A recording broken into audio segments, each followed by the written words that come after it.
Hello friends, welcome है आप सभी का हमारे यूट्यूब चैनल में। आज की वीडियो में आप लोग सीखेंगे अंग्रेजी बोलना सीखें। छोटे छोटे सेंटेंस से लेकर बड़े सेंटेंस तक के इंग्लिश स्पीकिंग सेंटेंस कैसे हम बोलें या कैसे सीखें, ये तरीका आपको बताने वाला हूं। तो दोस्तों वीडियो के एंड तक बने रहिएगा। और दो स्लाइस में हमने दिया है 2 पैराग्राफ, यानी 5 सेंटेंस के 2 पैराग्राफ दिए गए हैं, जिसमें 10 सेंटेंस आप लोग इंग्लिश बोलना सीख पाएंगे। इसमें इतने इंपॉर्टेंट सेंटेंस है जो डेली यूज में हमारे काम आते हैं, और हमें बस इतना ही सीखना है कि जो डेली यूज हमारे आते हैं सेंटेंस, उन्हें हम कैसे बोलें। ठीक है। अगर आपके सामने ये प्रॉब्लम है, आप बोल नहीं पाते हैं, ठीक है, पढ़ना आता है लिखना आता है लेकिन आप बोल नहीं पाते हो, तो ये सबसे बड़ी कमी होती है। ठीक है। और इस कमी को हमको दूर करना है और अंग्रेज़ी बोलना सीखना है। जैसे कोई आपसे ये कहता है कि तुम्हें कैसे पता, ये सेंटेंस बोलना है अंग्रेज़ी में, उसको हम कैसे बोलेंगे? हम बोलेंगे हाउ डू यू नो। क्या बोलेंगे? How do you know. ठीक है। इसे एक बार हमारे साथ आप बोलिए, हाउ डू यू नो। ठीक है। अब उसके बाद दूसरा सेंटेंस, भाई उसने कहा कि तुम्हें कैसे पता, हाउ डू यू नो हुआ। अब दूसरा सेंटेंस कह रहा है कि मेरे दोस्त ने मुझे बताया। ठीक है, ये सेंटेंस है, मेरे दोस्त ने मुझे बताया, जिसकी इंग्लिश होगी माई फ्रेंड टोल्ड मी। क्या होगी? माई फ्रेंड टोल्ड मी, मेरे दोस्त ने मुझे बताया। ठीक। अब उसके बाद तीसरा सेंटेंस, जैसे आप ये पूछना चाहते हैं भाई उसके साथ कौन है, बोलते हैं ना कि उसके साथ कौन है, तो इसकी इंग्लिश होगी who is with him. Who is with him. अब यहाँ पर देखिए सेंटेंस थोड़ा सा आपको एक्सप्लेन कर देता हूँ कि कहाँ पर आपको हिम बोलना है, कहाँ हर बोलना है। भाई उसके साथ कौन है, अगर मेल है तो उसके साथ हिम ही रहेगा। अगर आप ये जानते हैं कि नहीं उसके साथ मतलब कोई लेडीज़ के साथ है, तो वहाँ पर हु इज़ विथ हर लगाएंगे आप। ठीक है। तो ये चीज़ आप ध्यान में रखेंगे, आपको बता दिया गया ताकि आपसे कोई गलती ना हो।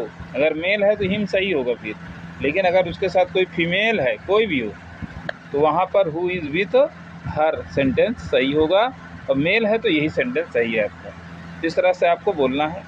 कहीं ऐसा ना हो कि फीमेल है आप उसके लिए हु इज़ विथ हिम बोलेंगे, तो वहाँ पर वो गलत हो जाएगा। अब मेल है तो कोई दिक्कत नहीं है। अब आते हैं हम लोग चौथे सेंटेंस पर। कहते हैं ना, चलो कहाँ, चलो वहाँ चलें, चलो वहाँ चले, तो हम लोग इस तरह बोलेंगे लेट्स गो देयर। क्या बोलेंगे? Let's go there. उसके बाद समय का पाबंद बने, इसके लिए बहुत छोटा सेंटेंस, आप देख सकते हो हिंदी इतनी बड़ी, सेंटेंस बड़ा छोटा। स्पीकिंग में यही चीज़ तो है कि आपको स्पीकिंग सीखना है, इसमें वर्ड टू वर्ड मीनिंग लगाने की कोई ज़रूरत नहीं, खाली इसका सेंस समझना है, आइडिया समझना है, ट्रिक समझनी है। अगर जिसने ये समझ लिया उसको अंग्रेज़ी बोलने से कोई रोक नहीं सकता है। तो सो गाइज, अगर अभी तक आपने चैनल को सब्सक्राइब नहीं किया है तो ऐसी बढ़िया और इम्पॉर्टेंट वीडियोस पाने के लिए चैनल को सब्सक्राइब ज़रूर करिएगा। और सुपर थैंक्स वगैरह अगर आप देना चाहते हैं तो दे सकते हैं, उसके लिए अवेलेबल है। और नहीं देना है तो कोई बात नहीं, वीडियो को आप सब्सक्राइब करें, लाइक करके शेयर कर दीजिए। ठीक है, यही बहुत बड़ी बात है। अब चलते हैं हम लोग दूसरे पैराग्राफ पर। आइए देखते हैं कि हमने कौन सा सेंटेंस आपके लिए आज की वीडियो में लिया है, सेलेक्ट किया है। तो वीडियो के अंत तक देखना बहुत ज़रूरी है, तभी आप लोग बोल पाएंगे, सीख पाएंगे। और पता चला 2-4 सेंटेंस सीख के भाग जाओगे तो ऐसे आप 2-4 सेंटेंस देखकर भागते रहोगे और पूरा नहीं सीख पाओगे। पूरा सीखना है तो एंड तक देखना है।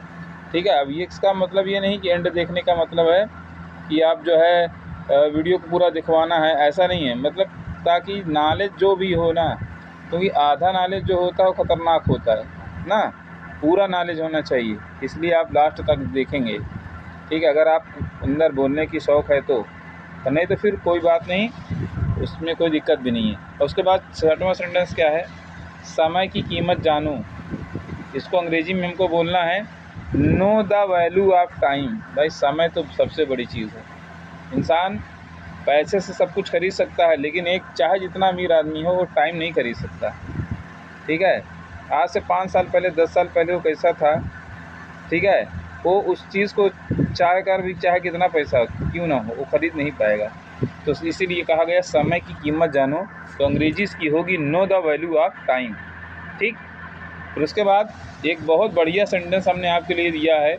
एक हिसाब से अगर देखा जाए तो ये बहुत ही हमारे लिए बेनिफिशियल सेंटेंस है। एक कहावत भी लोग कहते हैं कि समय किसी का इंतज़ार नहीं करता, तो इसकी अंग्रेज़ी होती है टाइम वेट्स फॉर नन। सही है कि नहीं? समय किसी का इंतज़ार नहीं करता, जिसकी अंग्रेजी होगी टाइम वेट्स फॉर नन। ठीक, इस तरह से आपको बोलना है और प्रैक्टिस भी करनी है। पानी पीजिए, बड़ा छोटा सेंटेंस हमने बीच में डाल दिया, ड्रिंक द वाटर ना।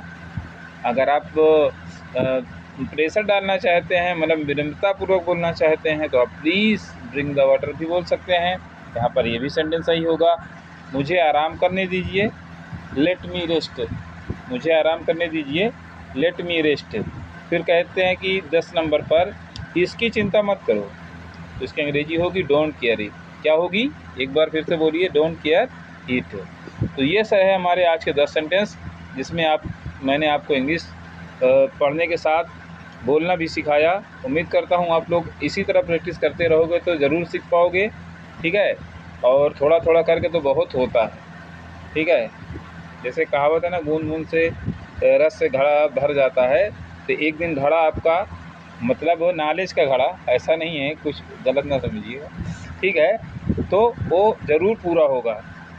और कहने का मतलब ये है कि जितना ही आप प्रैक्टिस करेंगे, जितना ही आप बोलेंगे, जितना माइंड में आप इसको बसाएंगे, उतना ही आपको ये आएगा।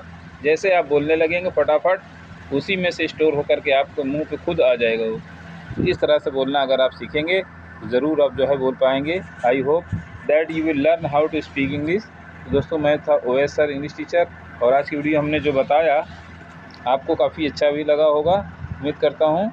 और उसके बाद अब नेक्स्ट टाइम वीडियो में मिलेंगे और भी अच्छे सेंटेंस मैं आपको देने की कोशिश करूँगा। I will try my best. Okay.